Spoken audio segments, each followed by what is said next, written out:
Sejam todos muito bem-vindos ao nosso canal Ajuda para as Reuniões.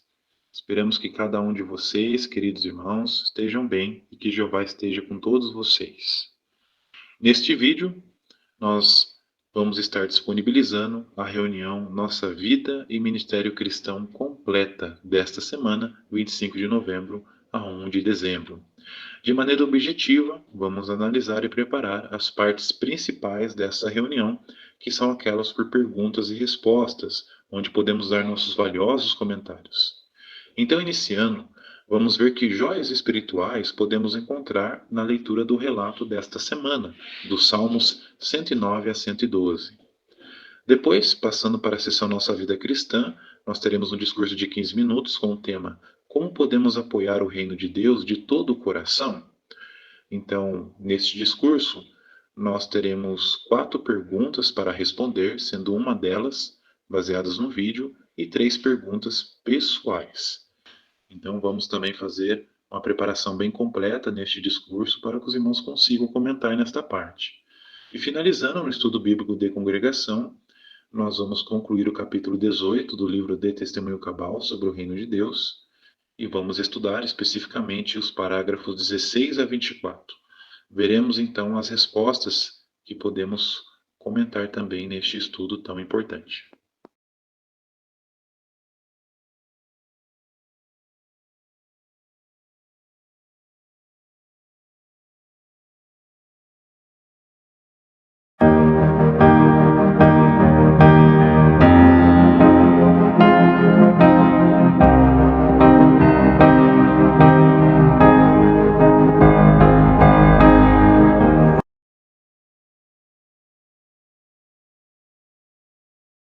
E para a primeira pergunta da nossa apostila, temos como base o Salmo 110, verso 4, que diz: Jeová fez um juramento e não voltará atrás. Você é sacerdote para sempre, à maneira de Melquisedeque. Explique o pacto mencionado nesse texto. Vamos ver aqui. É um pacto feito por Jeová apenas com Jesus Cristo. Pelo visto, Jesus referiu-se a ele ao fazer o pacto para um reino com seus seguidores. Pelo juramento de Jeová, Jesus Cristo, o Filho Celestial de Deus, seria sacerdote à maneira de Melquisedeque. Melquisedeque foi rei e sacerdote de Deus na terra. Jesus Cristo teria os cargos tanto de rei como de sumo sacerdote, não na terra, mas no céu. Ele foi investido de forma permanente nesses cargos depois de sua ascensão ao céu.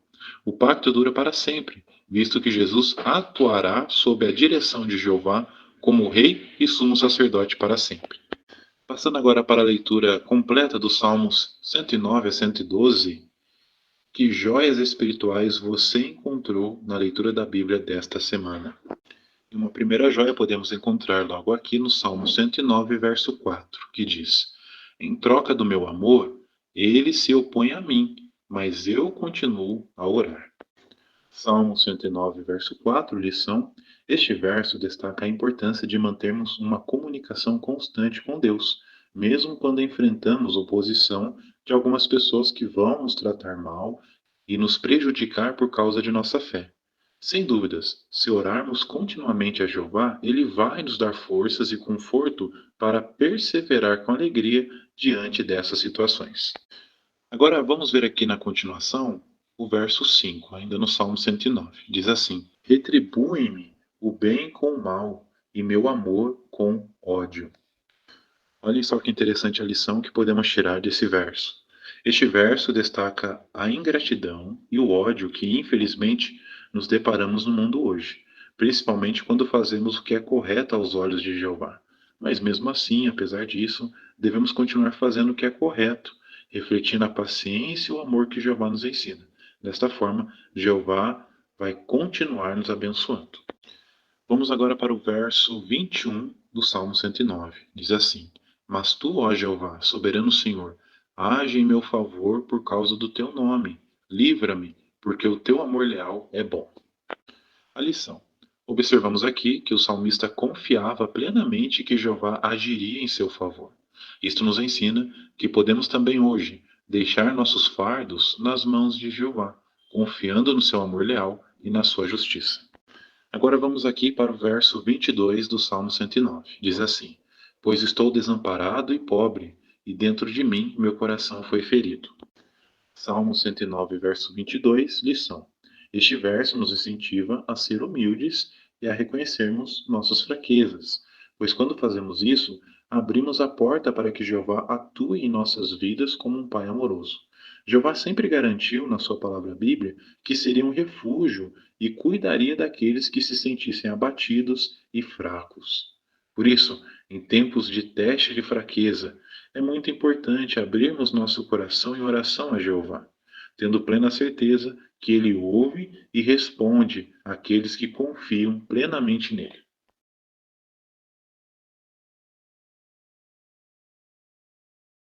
Então, notem só o tema: como podemos apoiar o reino de Deus de todo o coração. Vamos ler aqui a introdução do parágrafo.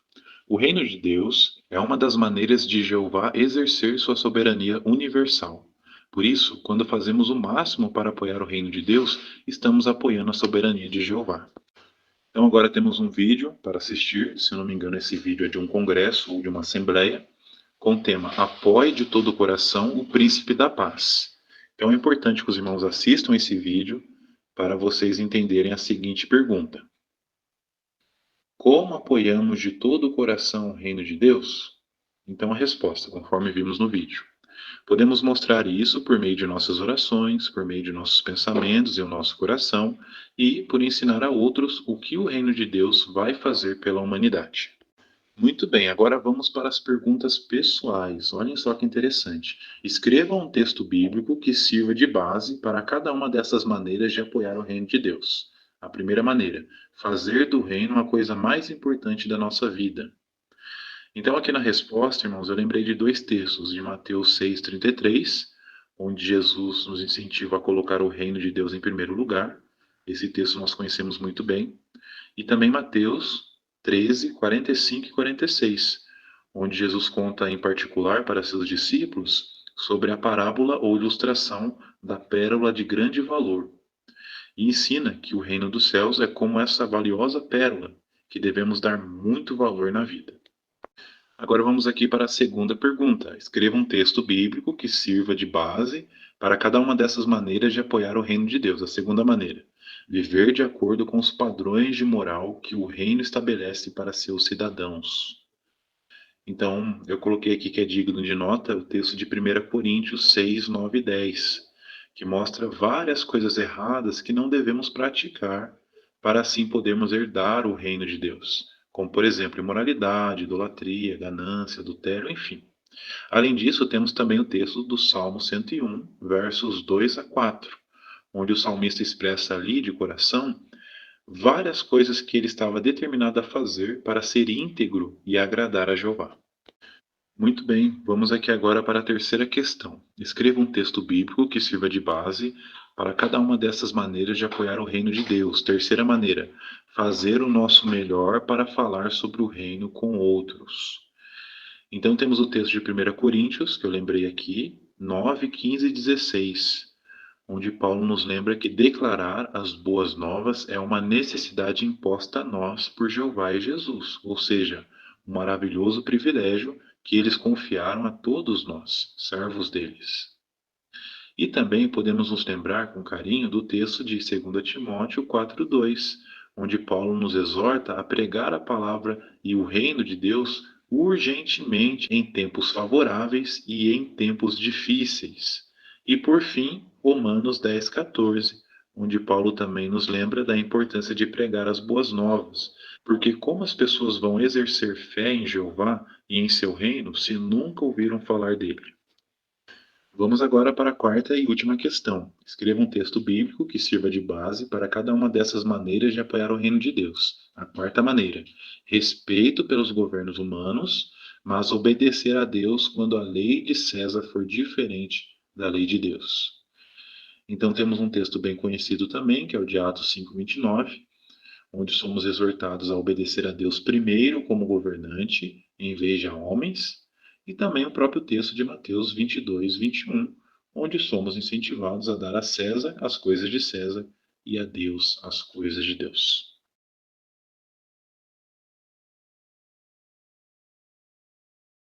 Então, relembrando, o tema do capítulo 18 é incentivo para buscar a Deus e realmente o achar.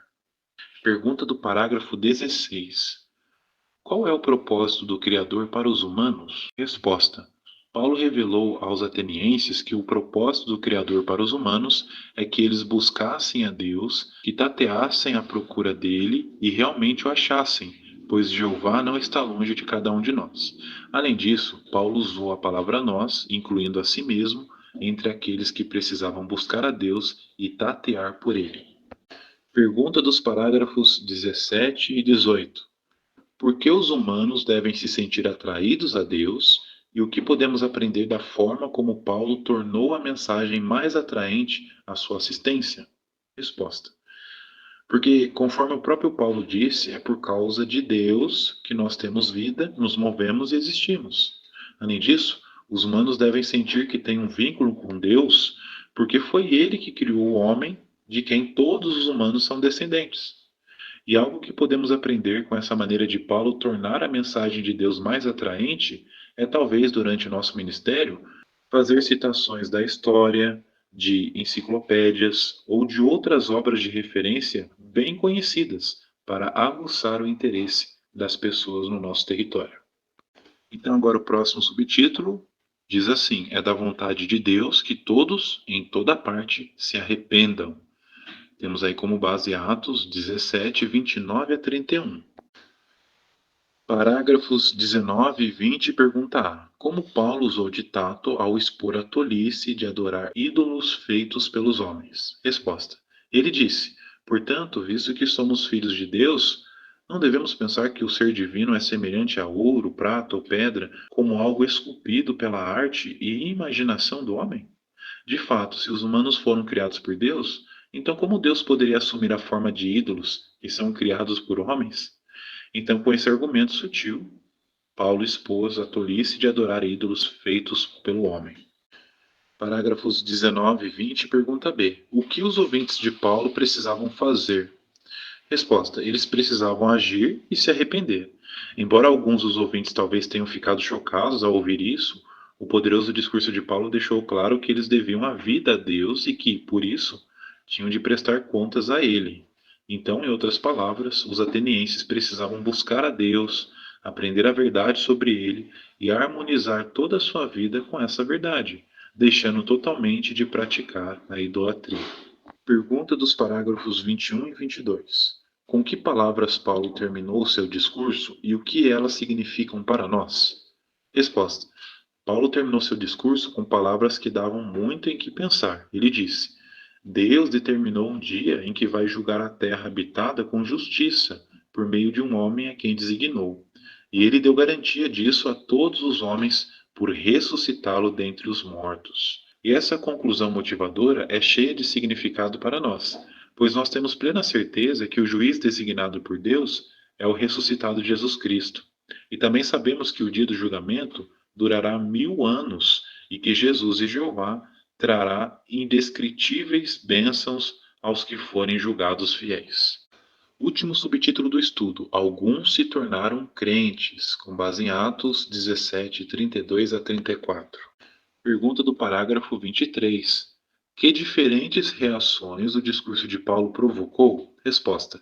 O discurso de Paulo provocou diferentes reações. Alguns começaram a zombar quando ouviram falar de uma ressurreição, outros foram educados, mas não tomaram a posição. Disseram: Nós o ouviremos falar novamente sobre isso.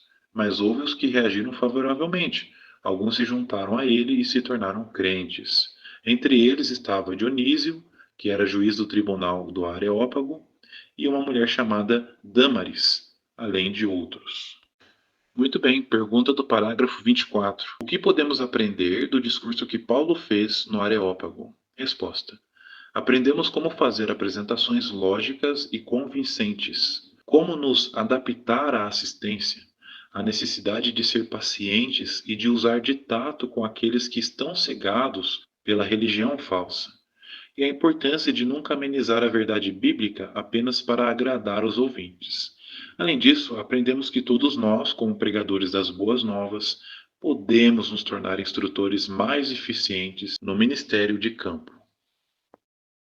Sem dúvidas, mais uma vez, fomos muito enriquecidos e encorajados em sentido espiritual por todo esse banquete que Jeová providenciou para nós nesta reunião Vida e Ministério. Uma reunião que ajuda tanto o nosso ministério teocrático, como também a nossa vida pessoal.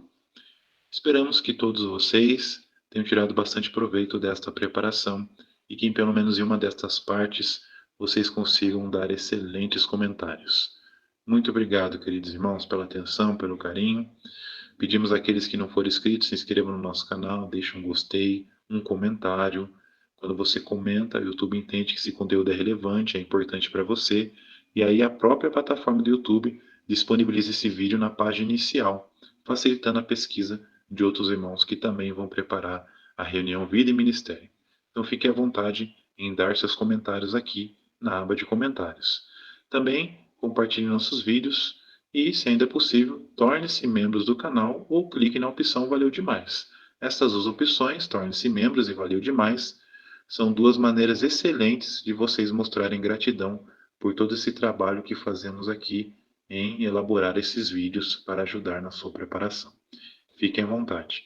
Uma excelente semana para cada um de vocês, com as bênçãos de Jeová, e um até mais nos próximos vídeos.